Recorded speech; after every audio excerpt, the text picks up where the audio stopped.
तो आदाब नमस्कार, एक बार फिर स्वागत है आपका क्राइम मिस्ट्री हिस्ट्री शो में। मैं आपका होस्ट दानिश। उम्मीद करता हूँ आप सब लोग खैरियत से होंगे, अपना ख्याल रख रहे होंगे, अपनों का ख्याल रख रहे होंगे।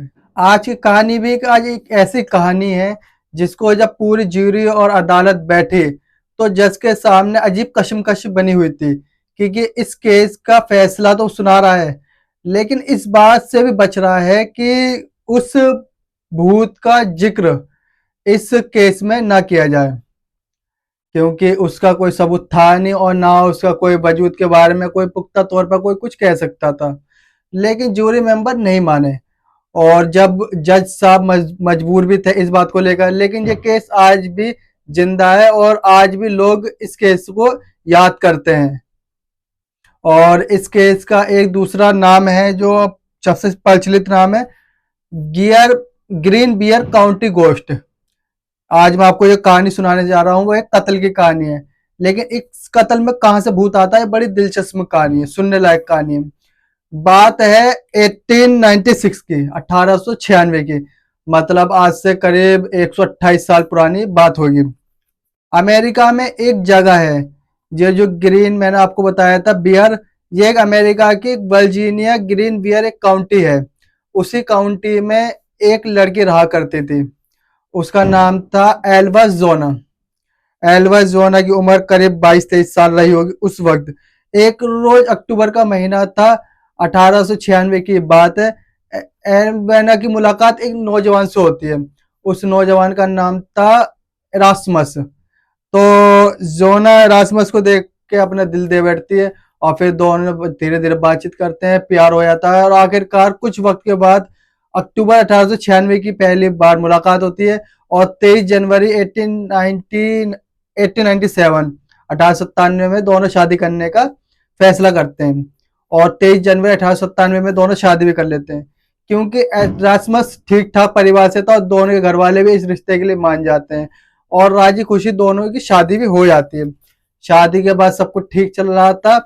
जनवरी का महीना था जिसमें शादी हुई थी। अब धीरे धीरे वक्त बीतता है और फिर 1896 में इन दोनों की मुलाकात जब होती है और उसका फिर शादी होती है, तो जोना जो होती है, एक रोज जोना घर के अंदर सीढ़ी से उतर रही होती है, अचानक उसका पैर फिसलता है और उससे फौरन एरास्मस भाग कर आया, उसे देखा और बुरी तरीके से चोट लगी हुई थी। डॉक्टर को बुलाया गया, डॉक्टर ने उसकी नब्ज टटोली और कहा कि अब ये जिंदा नहीं है, अब इसकी मौत हो चुकी है।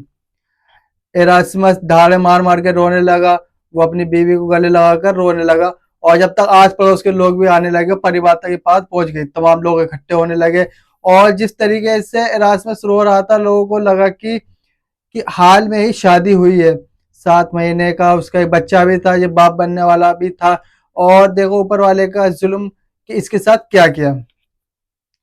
अब तमाम लोग आए शोक जताने के लिए, अफसोस जताने के लिए, लेकिन जो भी आता था वो एरास्मस को अपनी बीवी जोना से हटता ही नहीं था।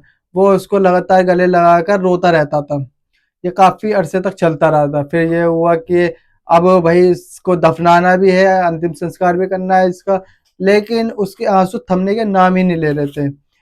अगला दिन आता है 24 जनवरी 1897 का, अगला दिन आता है 24 जनवरी 1897 को जोना को वही इलाके के कब्रिस्तान में दफना दिया जाता है।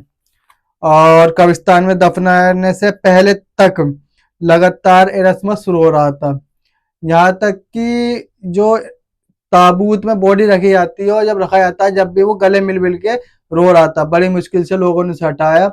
इस दौरान ना मालूम कितने ही लोग आए और जो खुद जो ना कि एक बार आखिरी बार देखना चाहते थे, तो बस उस शक्ल देखते थे और बॉडी से ही रसबस हटता ही नहीं था। वो लगातार गले लगाकर रोता ही रहा जब तक उसे दफन नहीं कर दिया गया।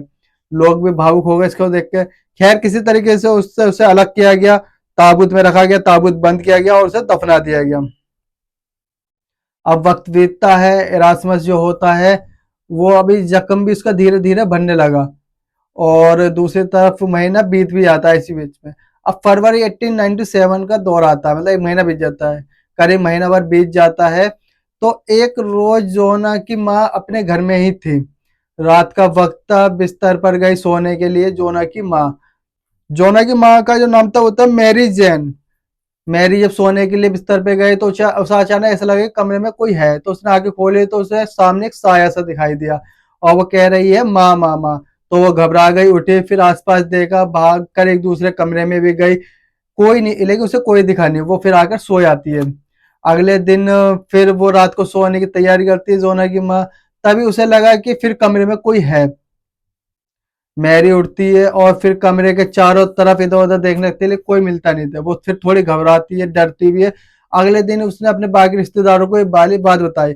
लोगों ने कहा कि तुम्हारा वहम है कि तुम्हारी जवान बेटी की मौत हुई है, शायद तुम्हारे लिए ज़हन से निकालना मुश्किल हो इस बात को। तो उसने भी खुद को दिलासा दिया। फिर अगला दिन आता है, नेक्स्ट डे फिर वो बिस्तर पे जा रही होती है, फिर उसे लगा कि कमरे में कोई है। लेकिन इस बार पहली बार एक आवाज़ आती है उसे, आवाज़ आती है माँ की, माँ मैं हूँ तुम्हारी बेटी। अब मैरी घबरा गई और उसने कहा कि मैं ही हूँ तुम्हारी बेटी, तो तुमसे मदद मांगने आई हूँ। तो बड़े डरते हुए उसने कहा कि बेटा क्या हुआ? तो उसने कहा कि माँ मेरे कातिल को सजा दिलाओ। मैं मरी हूँ लेकिन सीढ़ियों से गिरकर नहीं मरी, बल्कि मेरा कत्ल हुआ है, मेरा मर्डर किया गया है। अब जब मैरी ने बात सुनी तो वो घबरा गई, लेकिन उठकर इससे पहले वो कुछ और पूछती, कोई और बात होती, साया वहां से गायब हो चुका था। अब उसने अगले दिन हुए सबको इस बारे में जिक्र किया। फिर उन्होंने घर वालों ने कहा कि हो सकता है लगातार तुम्हारे दिमाग में चल रहा हो, तो इस वजह से तुम्हें वहम हो गया। तो उसने कहा नहीं, ये मेरा यकीन है कि कमरे में कोई आया था, इससे पहले मेरे साथ कभी ऐसा नहीं हुआ। तो एक बेटी भूत बन के अपनी माँ को अपने कातिल के बारे में बता रही है। अब नेक्स्ट डे फिर उसके साथ यही होता है, फिर आई, फिर बात होती है। ऐसे करते करते हफ्ता 10 दिन का अरसा गुजर जाता है और एक दिन फिर वो अपने कमरे में थी। अब मेरी आदी हो चुकी थी इन सब चीजों की, उसे लगता था कि सच में उसकी बेटी है, वो उसकी माँ है, तो जाहिर है उसका उससे डर दूर हो गया था। अब उसे लगता था कि बेटी मेरी मुझसे कुछ कहना चाहती है। एक रोज फिर वो बिस्तर पे होती है मेरी, सामने आती है जॉन और कहती है कि माँ मैं तुम्हारी बेटी हूँ।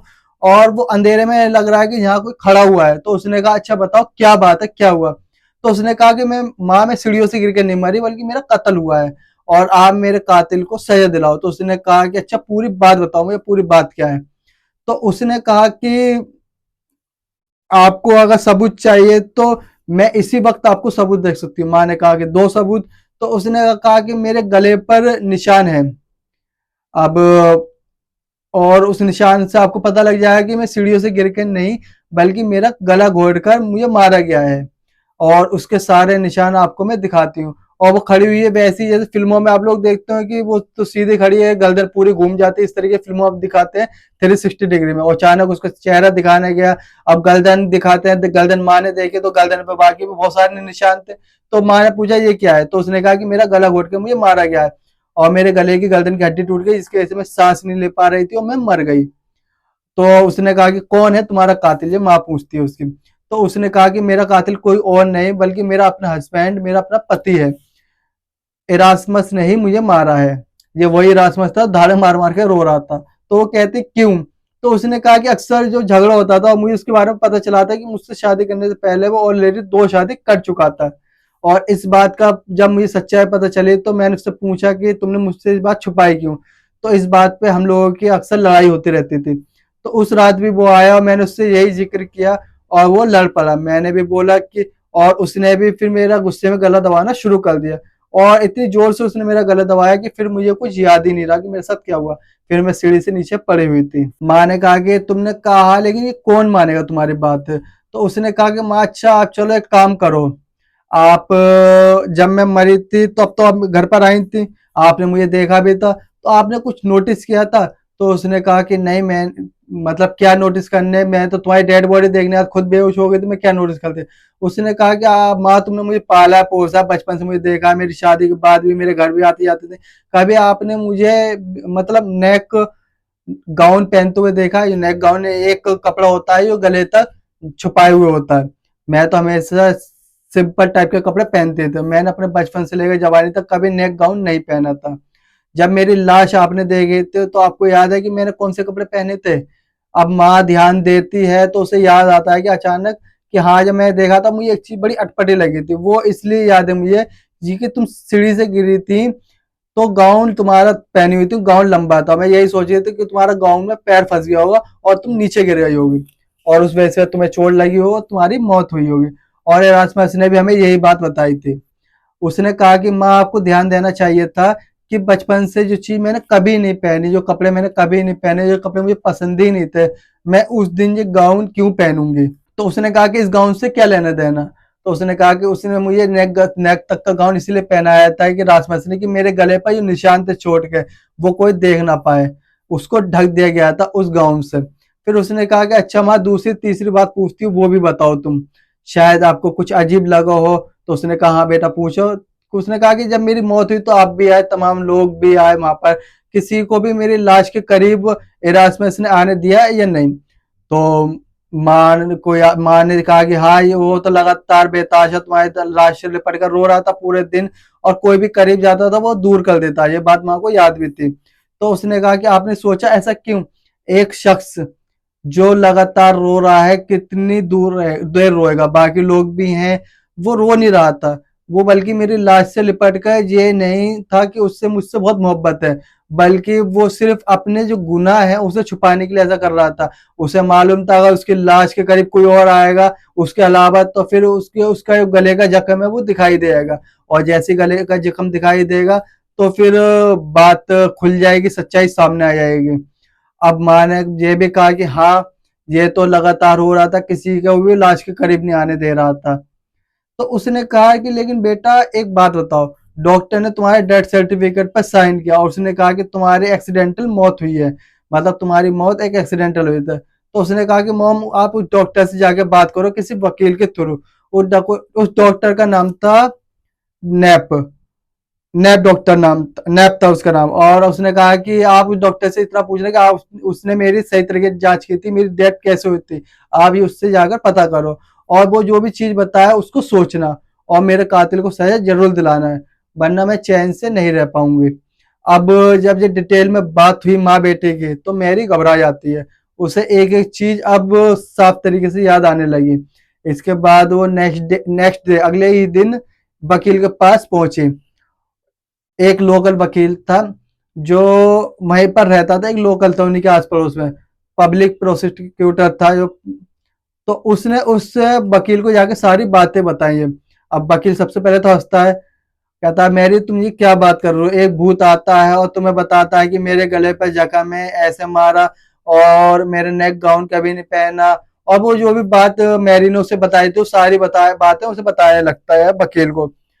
अब वकील कहता है अदालत छोड़ो, इस पे तो मैं खुद ही यकीन नहीं करता, क्यों मैं इन चीजों को तो खुद भी नहीं मानता, तो अदालत क्या मानेगी।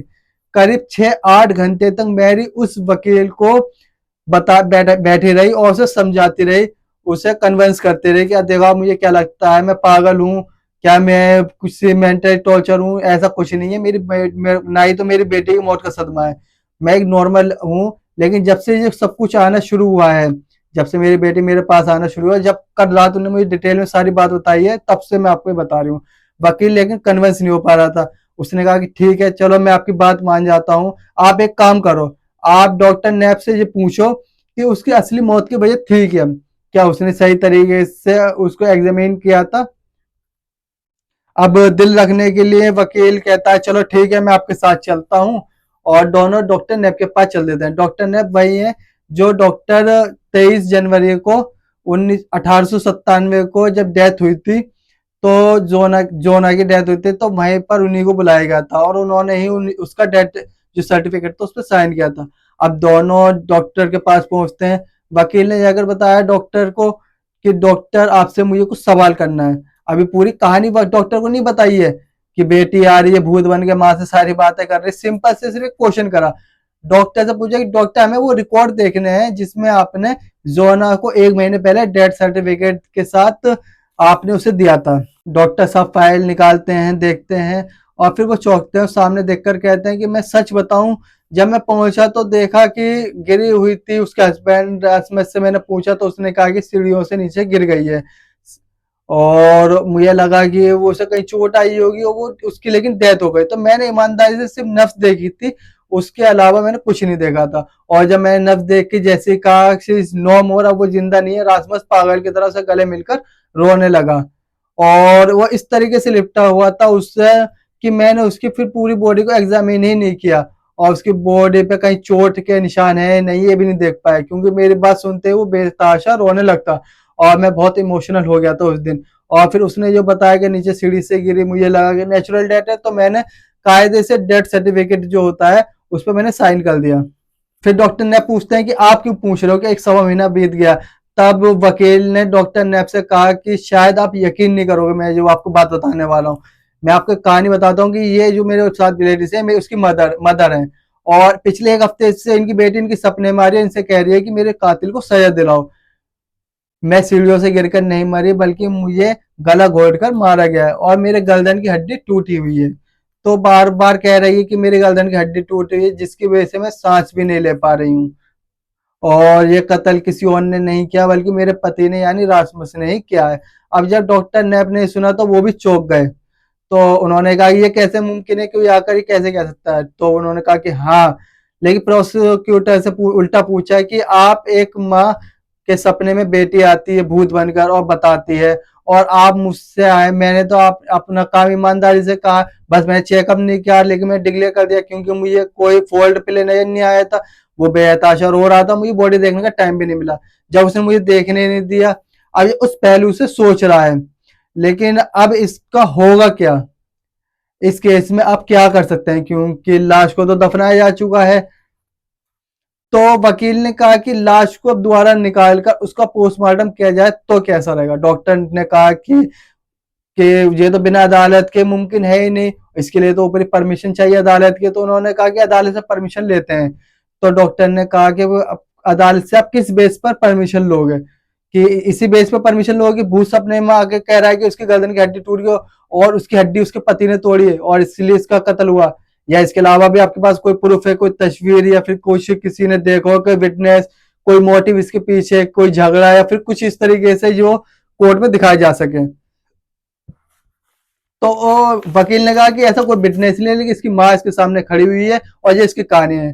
तो डॉक्टर कहता है कि बहुत मुश्किल है, लेकिन फिर भी वो कोर्ट में अप्लाई कर देते हैं। अब वकील ने कोर्ट में अप्लाई भी कर दिया कि ऐसा केस है, और जिसकी मौत हुई वो खुद सपने में आती है और अपने आप को बताती है कि मेरी मौत कैसे हुई है। पहले तो अदालत ने कहा कि ये क्या बेवकूफ़ी, ऐसे थोड़ी होता है, माँ का वहम हो सकता है, उसकी बेटी है, कोई भी चीज हो सकती है। यहाँ पे एक वकील जो है थोड़ा होशियार था, उसने साथ में एक पैरा और जोड़ दिया।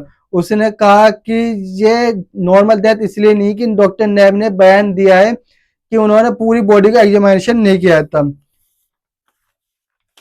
वो पुख्ता तौर पर नहीं जानते थे कि असल मौत की वजह क्या है।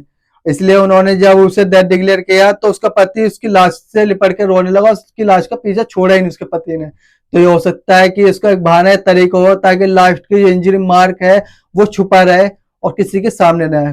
डॉक्टर ने फिर कोर्ट ने डॉक्टर को बुलाया और कहा आपने ये लिखा है सच है। तो डॉक्टर ने अपने कहा कि जो मैंने लिखा है ये सच है, लेकिन मैंने पूरी तरीके से बॉडी एग्जामिन नहीं की, और मुझे जो उसके हस्बैंड ने कहा था उसके हिसाब से मुझे लगा एक्सीडेंटल केस है, तो मैंने उसकी डेथ सर्टिफिकेट बना दी, उस पर साइन कर दिए। तो अदालत ने कहा कि यहाँ डाउट अब हो चुका है, डाउट ये है कि एक्सीडेंट है या डेथ है, लेकिन हम ये अदालत भूत के बयान पे कैसे यकीन कर सकती है, फिर उस पर कैसे कर सकती है। अब यहीं पर आया था भूत का फैक्ट्स, बाकायदा सारी चीजें रिकॉर्डेड है वर्जीनिया के कोर्ट में।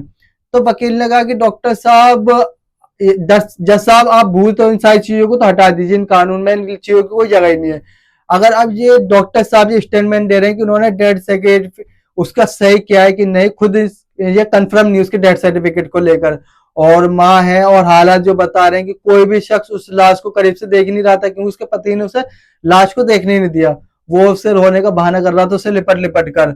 तो इस डाउट और इस शक के आधार पर कम से कम सच्चाई सामने आए, उस लाश का पोस्टमार्टम हो जाए तो क्या बुरा है इसमें। तो अदालत ने कहा कि चलो ठीक है इसका फैसला करेंगे, लेकिन तब जूरी करेगी इसका फैसला। उस टाइम जूरी सिस्टम होता था, उस टाइम के खास लोग अलग अलग तबके के होते थे, उसे जूरी होते थे, जूरी का गठन होता है, जूरी को बुलाया जाता है, उनके सामने पूरा केस रखा जाता है कि एक मौत हुई है और मौत हुई है, वो भूत बनकर अपनी माँ के सपनों में आ रही है और सारी बातें बता रही है, और डॉक्टर भी कह रहा है कि हाँ मैं भी नहीं कह सकता मौत एक्सीडेंटल है, मर्डर है जिसने रिपोर्ट बनाई है।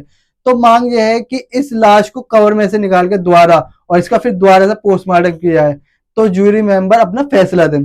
अब जूरी मेंबर ने एक तरफा फैसला कहा कि उन्होंने कहा कि यहाँ पर डाउट है, तो बिल्कुल लाश को बाहर निकाला जाए और उसका पोस्टमार्टम दोबारा किया जाए। अदालत ने फैसला सुना दिया। अदालत के फैसले के बाद 22 फरवरी 1897 22 फेब 1897 यानी कि दफनाने के लगभग 28 दिन के बाद पूरी टीम पहुंचती है कब्रिस्तान। कब्रिस्तान में कब्र से लाश को बाहर निकालती है और उसका फिर वहां से निकालने का उसका पोस्टमार्टम होता है। अब जब ये लाश निकालने का और जूरी मेंबर अदालत खबर का फैसला आ रहा था तो उस वक्त अखबारों में बड़ा पीसफुल एरिया था तो छपने लगता है सारे, और भूत की खबर हुई तो लोगों में और इंटरेस्ट बढ़ा और अब हर अखबार में ये खबर आने लगी और सभी जगह पर इंतजार हो रही है कि पोस्टमार्टम रिपोर्ट अब क्या कहती है। 3 दिन लगते हैं पोस्टमार्टम की रिपोर्ट आने में, और जब पोस्टमार्टम की रिपोर्ट आती है तो हर अखबार के फ्रंट पेज पे ये स्टोरी थी, और स्टोरी ये थी कि एक भूत ने अपनी माँ से जो कुछ आके कहा वो सब कुछ सच था। जो जोना थी उसके गर्दन की हड्डी टूटी हुई थी, उसके गले पे चोट के निशान थे, खरोच के निशान थे, और उन निशानों को अगर कोई गर्दन खुला होता ओपन होता तो अपनी आंखों से देख सकता था, लेकिन उसे नेक तक का गाउन पहनाया गया था ताकि यहाँ तक का कोई निशान दिखे नहीं। और फिर वो उसका हस्बैंड लाश के करीब किसी को आने नहीं दे रहा, उससे लिपट के इतना रो रहा था। तो पोस्टमार्टम रिपोर्ट ने सिर्फ वही चीज बताई जो मैरी को उसकी बेटी जोना ने बताई थी। पोस्टमार्टम रिपोर्ट आने के बाद अब ये क्लियर हो जाता है कि जोना की डेथ एक्सीडेंटल नहीं बल्कि मर्डर था पूरा। और फौरन इस मर्डर के बाद अदालत के इस पुलिस को कहा कि जांच करो, और जांच के बाद इरास्मस को गिरफ्तार कर लिया गया। गिरफ्तार करने के बाद उससे पूछताछ हुई। थोड़े ही वक्त के बाद इरास्मस ने अपना जुर्म कबूल भी कर लिया। उसने कहा कि हाँ, उस रात मेरा उससे झगड़ा हुआ था जोना से, क्योंकि उसे मेरी पिछली 2 शादी के बारे में पता चल चुका था। एक बीवी से उसका डिवोर्स हो गया था, दूसरी बीवी की शादी के 1 साल बाद रहस्यमय तरीके से वो गायब हो गई थी, उसका कोई सुराग नहीं था। अब पुलिस ने उसके बयान के बाद अदालत में मामला पेश किया। अदालत में जब ये मामला पेश किया गया तो 22 जून 1897 से ट्रायल शुरू होता है इसका, और इस ट्रायल के बाद दोनों तरफ से सारी चीजें रखी जाती हैं, जूरी मेंबर भी बैठते हैं। अब जब ट्रायल जा रहा था तो पूरे ट्रायल में बार बार जो जूरी मेंबर थे वो फोकस कर रहे थे जोना के भूत पर, कि जोना के भूत को, ये जोना ही थी जिसने इस केस को खोला। और वो माँ के पास आती है, अपने कहती है कि मेरी कत्ल हुआ, मेरी मौत नेचुरल नहीं है और मेरा कातिल कोई और नहीं बल्कि मेरा पति है, मेरे गर्दन की हड्डी टूटी, और हर बात साइंस ने प्रूफ भी किया पोस्टमार्टम रिपोर्ट के जरिए। तो जूरी मेंबर ने बार बार कहा कि इस कत्ल का जो चश्मदीद है वो एक भूत है। जज साहब थे जो बड़े हापों में थे वो, कि कानून की पूरी किताब में कहीं इनके लिए लिखा नहीं है कि इन चीजों के आधार पर कोई फैसला सुनाया जा सकता है। जो चीज दिखाई ना दे, जो चीज सुनाई ना दे, उस चीज उसका बयान या उसकी गवाही पर आप कैसे मुकदमे का फैसला सुना सकते हैं। लेकिन जज एक तरफ, जूरी मेंबर एक तरफ, सारे आखिरकार बीच का रास्ता निकाला जाता है। जज साहब ने जूरी मेंबर की सारी बातें मानी और कहा कि कानून की मर्यादा को सामने रखते हुए मैं अपने फैसले में घोस्ट शब्द का इस्तेमाल नहीं करूंगा, मतलब भूत शब्द का इस्तेमाल नहीं करूंगा। लेकिन हाँ, फैक्ट है कि ये केस जो सोल्व हुआ है, जोना की आत्मा है उसी ने सोल्व किया है। और फिर 1 महीने बाद उसकी कब्र से बाहर लाश निकाली गई तो सिर्फ उसी की वजह से, और उसकी गवाही की मान्यता थी। अब इस पूरे मामले में उसकी माँ को कोर्ट में पेश किया गया गवाह के तौर पर।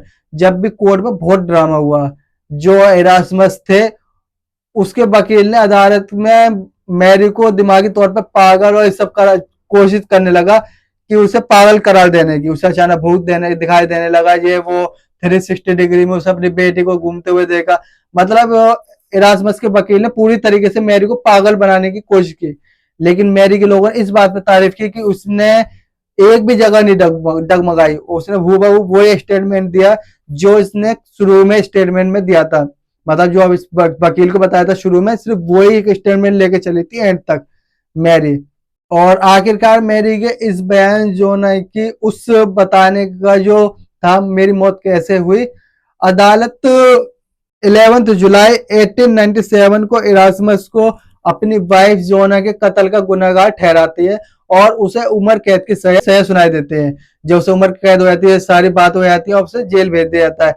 जेल में बहुत सारे और भी कैदी बनते हैं। उन्हें जब पता चला कि ये वही है जिसकी भूत ने गवाही दी और जिसकी वजह से खुला, तो कैदियों ने मिलकर एरास्मस को मारने की कोशिश की, ताकि वो भूत जो है उसकी बीवी का उन लोगों के साथ कुछ ना कर सके और वो भूत खुशी खुशी लौट जाए। तो मारने की प्लान थी जान से एरास्मस को। इत्तेफाक में उन्हीं में से एक कैदी ने उस जेल अथॉरिटी को इनका प्लान को बता दिया और एक रात पहले ये खबर जेल ऑफिशियल तक पहुंच गई। फिर उसे दूसरे सेल में शिफ्ट कर दिया गया एरास्मस को और इस तरीके से एरास्मस की जान बच गई। लेकिन वो इस जेल में 1897 में उसे उम्र कैद की सजा सुनाई गई थी एरास्मस को। 3 साल ही जिंदा रहा, 13 मार्च 1900 तक, बल्कि तीन तीन साल ही जिंदा रहा था। ठीक 13 मार्च 1900 में उसी प्रिजन में, उसी जेल में एरास्मस की बीमारी से मौत हो जाती है। आज भी वर्जीनिया के इस कोर्ट में इस केस का जिक्र है, बाकायदा पुलिस रिकॉर्ड में है, जो ज्यूरी मेंबर हैं उनके हवाले से है।